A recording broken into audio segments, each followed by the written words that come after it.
Uma mulher divorciada e na casa dos seus 50 anos conhece um rapaz bonito, simpático, carinhoso e companheiro. Só que aquilo que parecia uma história de contos de fada vai se tornar um verdadeiro inferno. E é isso que acontece no filme O Limite da Traição de 2020, disponível na Netflix. E hoje nesse vídeo eu vou fazer uma análise sobre esse filme, comentando um pouco da trama, né? E já aviso que esse vídeo vai ter spoilers, tá? A gente vai pegar toda a trama do filme ali e comentar em detalhes. E antes de começar o conteúdo, aquele pedidinho rápido que eu sempre faço, dê o like no vídeo que ajuda bastante, se inscreva no canal caso não seja inscrito e assine o sininho das notificações para saber as novidades antes de todo mundo aqui no canal. E aqui na trama a gente vai acompanhar a personagem da Grace Waters, que nem eu comentei, é uma moça de meia idade, assim, acho que é meia idade, né? Qual que é a idade de meia idade? Ela tem os seus 50 anos, acho que dá pra dizer assim, e ela é divorciada, ela acabou de passar por um divórcio muito difícil, né? Porque o ex-marido dela, além de abandonar, ela também trocou ela pela secretária mais nova, ou seja, foi um processo bem doloroso. E obviamente que ela tava bem abalada com essa situação, né? Se sentindo descartada, se sentindo meio solitária ali. Eis que nessa exata lacuna, nesse momento da vida dela, aparece o tal do Shannon, né? O cara que eu comentei, o bonitão, né? Que parece um príncipe encantado, inclusive meio exagerado. E por falar em exagerado, acho que essa é a palavra que mais combina com esse filme, já vou adiantando, porque tudo aqui é um pouquinho exagerado, né? Quando as coisas são boas, são muito boas, quando são ruins, são muito ruins, quando são dramáticas, são muito dramáticas. É uma característica do filme, tá? Os personagens têm esse exagero assim. Mas voltando pra trama, né? A Grace vai conhecer o Shannon numa exposição ali. Ele se mostra um cara muito agradável, um papo vai fluindo muito bem, até a gente gosta de ver esse diálogo deles, porque realmente é muito natural. E de início a Grace fica com o pé atrás, porque ela pensa, pô, será que um cara jovem, bonito, talentoso, tá dando tanta trela assim pra mim, né? Parece meio que muita sorte, né? Parece que tem uma coisa errada aí. E sim, tinha alguma coisa errada com ele, que a gente vai comentar daqui a pouco, mas a Grace acaba esquecendo, porque realmente é muito encantador. E aí, papo vai, papo vem, sorrisinho, aperto de mão, e eles acabam namorando, e depois de pouco tempo acabam inclusive se casando. E uma coisa que é legal de comentar é que eu tô meio que invertendo a ordem dos acontecimentos aqui, porque toda essa história é contada pra gente de forma não linear. Por exemplo, logo no início do filme a gente percebe que na verdade a Grace está sendo acusada de homicídio, e a gente vai acompanhar esse julgamento dela. E quem vai ser a advogada de defesa da Grace é a personagem da Jasmine, que ela também vai descobrindo a história assim como a gente, em formatos de flashback, que a Grace vai contando pra ela. Mas voltando aqui pra história do romance, aquele que parecia um conto de fadas, vai se tornar um inferno, principalmente depois que eles se casam, né? Porque o Shannon, que era um cara muito agradável, muito carinhoso, vira outra pessoa depois que ele consegue basicamente o que ele quer, que era o casamento. A gente fica pensando, tá, ele queria tanto casar assim, o que tá acontecendo nessa história? E novamente aqui o exagero toma conta, inclusive tem até uma cena que ficou muito famosa, do Shannon sendo totalmente folgado, ele faz o cúmulo de trazer uma amante pra própria casa, né, e pede pra outra fazer silêncio pra ele conseguir ficar com ela à vontade. Mas como o título já diz, toda traição tem um limite, né, e a Grace, no acesso de fúria, dá várias tacadas de beisebol na cabeça do Shannon, e olha a bota tacada nisso, porque a mulher capricha no negócio. E até então a gente pensa que não vai ter muitas surpresas, porque realmente a Grace estava sendo acusada inclusive de homicídio e ela disse que ia assumir a culpa, né? Ela ia confessar. Porém o filme vai ter um plot twist, porque a gente vai descobrir que na verdade o Shannon tá vivinho da Silva, e eu vou contar um segredo pra vocês, ele nem se chama Shannon. E a Grace não tá totalmente sozinha assim nesse processo solitário, porque ela pode confiar na sua querida amiga Sarah, sua companheira, querida, confidente, sua bestie.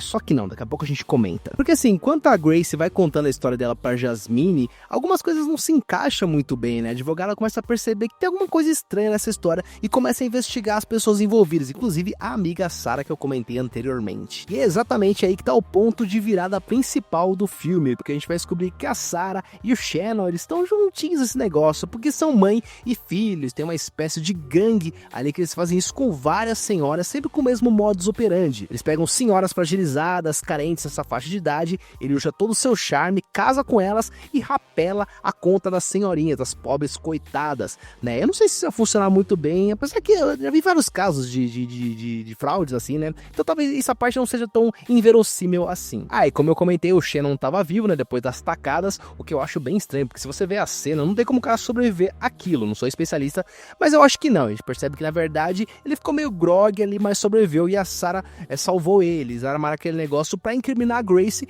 e ir embora com a grana. E o filme então termina com a Grace sendo inocentada naquele caso, né, porque percebe todo aquele complô que tava rolando, que na verdade ela foi uma vítima. Eu sei que ela deu bastante paulada na cabeça dele, mas ele meio que até que mereceu. E a cena final mostra que a Sarah conseguiu meio que se livrar, pelo menos por enquanto, e continua aplicando seus golpes ali com outras senhoras. E essa é a trama geral do filme, tá? Lógico que tem alguns pormenores ali, alguns personagens que eu acabei nem comentando, mais secundários, mas em geral isso que acontece. E agora eu vou trazer um pouco das minhas percepções, tá? Daí eu vou perceber que eu meio que falei num tom de gozação aqui nesse filme. Eu não acho ele de todo ruim, mas ele tem bastante probleminhas que eu vou comentar, tá? Por exemplo, eu fui descobrir que esse filme teve pouquíssimos dias de gravação, acho que foi bem pouco mesmo, algo em torno de 5 a 10 dias, o que fica meio visível pra gente, tá? Tem várias cenas ali com uns probleminhas técnicos, viralizou na internet o pessoal comentando de vários assim, e, por exemplo, tem uma cena que o Júlio tá falando algumas coisas e dá pra ver nitidamente que ele tá com o script ali, com as falas dele pra meio que pra decorar. Tem uma cena que o cara bebe água sem nada dentro, enfim, vários defeitinhos desse tipo, microfones que aparecem, e até alguns enquadramentos meio estranhos, que percebe que foi meio que foi feito às pressas. Mas isso não é nem o que me incomoda mais, tá? Eu sei que tem esses problemas, mas enfim, se fosse só isso, eu estaria mais de boa. O que me incomoda mesmo é o que eu comentei no início, tá? Esse exagero de personagens. Eu gosto de uma coisa um pouquinho mais, não tão monotônico. Aqui é tudo muito preto no branco, que nem eu comentei. Quando uma pessoa é boa, ela é muito boa. Quando ela é má, ela é muito má. Os dramas são muito exagerados. Eu não gosto muito disso. Eu prefiro quando tem tons de cinza nos personagens, no desenvolvimento dele. Torna o negócio um pouquinho mais real. E pra mim esses exageros ficam muito claros, principalmente naquele início do filme, que eu já comecei a achar bem estranho. Quando a Grace começa a descrever como foi a relação dela com o Shannon, né, eles se conhecendo, e meu Deus do céu, ela comentando, parece meio que uma coisa, sabe, não sei se vocês assistiam Chaves, que tinha a Dona Florinda comentando lá que tocava a musiquinha deles apaixonado, parece uma coisa assim, até eu falei, nossa, realmente esse é um filme de suspense, eu tô achando meio estranho o tom dele, muito exageradão, tá, uma coisa muito floreada, por isso que eu brinquei falando que era um conto de fadas, porque realmente o jeito que ela conta, parece que ela tá contando um conto de fadas pra uma criança, uma conto de fadas meio romântica, que é uma coisa meio estranha. E minha última crítica aqui em relação ao filme é a questão do elenco, tá, da atuação do elenco. Eu realmente me incomodei bastante, acho que foi um dos pontos que eu me incomodei muito também, talvez até se tivesse outros problemas do filme que eu já tinha comentado, mas tivesse um elenco melhor, entregando um pouco melhor, eu acho que dá pra passar um pouco mais pano, mas tem várias cenas que me incomodam bastante, tá, da própria personagem da Grace ali, da atriz que interpreta, eu acho que exagera muito o jeito que ela conta, os momentos que ela tá triste. Eu sei que é uma situação que a pessoa fica realmente destruída, mas a interpretação dela exagerada, sendo destruída, pra mim incomoda bastante. Mas a que mais me incomoda também seria talvez a protagonista ali, da Jasmine, que é a advogada. Eu nem me aprofundei tanto aqui no vídeo falando sobre ela, que ela que vai ser o fio condutor da trama, ela meio que vai descobrir as coisas, conforme a gente vai descobrindo também, a personagem meio que orelha. Mas, nossa, meu Deus, ela descobrindo as coisas, ela tendo surpresas, sabe? Todas as relações dela, eu acho que são muito, muito fracas, dramáticas, sabe? Por exemplo, tem um relacionamento dela o chefe dela não acredita muito nela, tá? E os dois personagens, pra mim, é bem ruim esse desenvolvimento, tá? Porque ele é muito exagerado, um cara meio mauzão, que no final vai ver que eu fui mal pra você se desenvolver, tem aquela trama meio que padrão assim. Só que ela conversando com ele, sabe? São os diálogos tão ruins, sabe? Acho que o texto desse filme é muito fraco, tá? Não é só a interpretação, o texto também não ajuda muito. Então, eu acho que essas duas coisas unidas dá um pouco de dificuldade, me incomodou bastante no filme. Mas em geral é isso, tá? Acho que O Limite da Traição é um filme que até tinha uma ideia até que bacaninha, assim, esse negócio da narrativa dele, a gente entendeu o que aconteceu, mas tudo é tão exagerado, tudo tão meio que forçado que me incomodou bastante. Se eu fosse dar uma nota pra ele de 0 a 10, eu sinceramente, eu sei que tem muita gente que gosta, tá? Isso é muito de gosto pessoal, tem gente que gosta de filmes mais exagerados, assim, de atuações mais, realmente mais expressivas nesse sentido, que eu comentei, não é muito minha praia.